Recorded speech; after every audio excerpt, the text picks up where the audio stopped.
Ngayon ay ating alamin ang buhay ng isang prinsipe ng Makata, Francisco Balagtas. Reporter 1, saan at kailan ipinanganak si Balagtas? Si Francisco Balagtas noong Abril 2, 1788 sa Bigaa, Bulacan, na ngayon ay tinatawag na Balagtas, Bulacan. Ang kanyang tunay na pangalan ay Francisco Baltazar. Siya ay anak ni Juan Baltazar at Juana de la Cruz. Ano ang kalagayan ng kanyang pamilya noon? Isang mahirap ngunit masipag na pamilya. Dahil ito, maaga siyang matututong magsikap sa buhay. Pangarap kong makapag-aral upang maiahon sa hirap ang aking pamilya.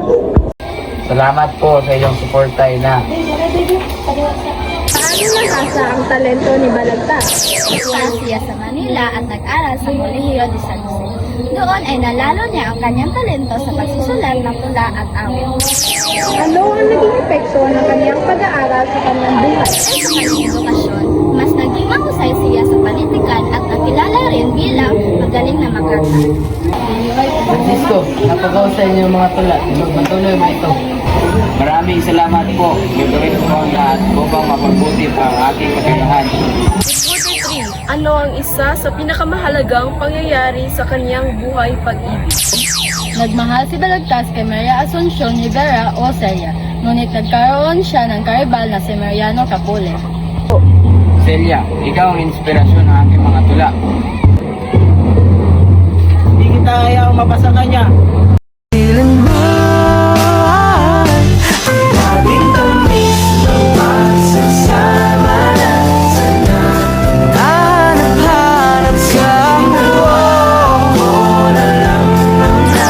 Ano ang nangyari kay Balagtas dahil dito?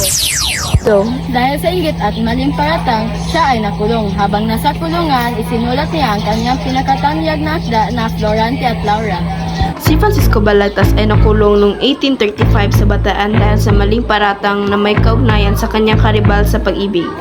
Habang nasa kulungan, isinulat niya ang Florante at Laura na nailimbag noong 1838.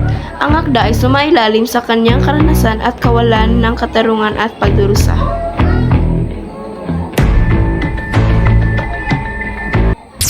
Ano ang nangyari sa kanyang buhay matapos siyang makalaya?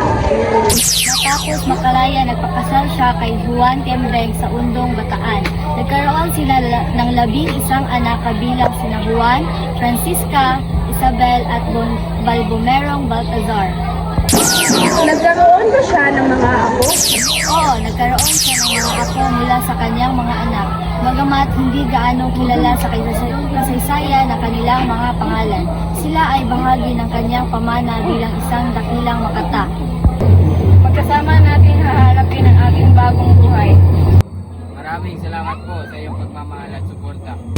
Mahal, ikaw ang uuwian.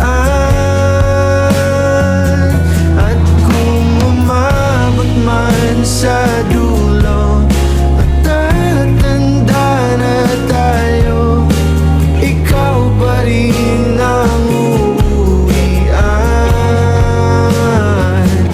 Si Juan at Tembreng at Francisco Balagtas ay nabiyayaan ng 11 anak. Ngunit 4 lamang dito ang nabuhay, na sina Victor, Silveria, Isabel at Josepa Baltazar.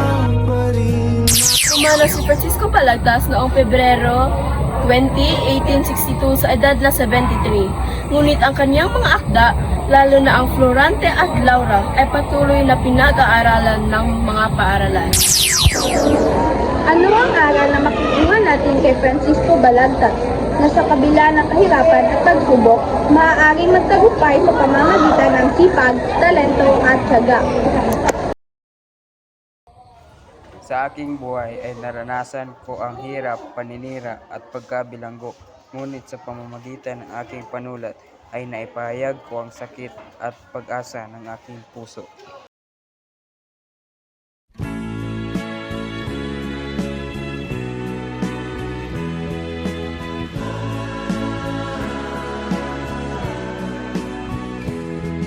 Itanong mo sa akin kung sinong aking mahal.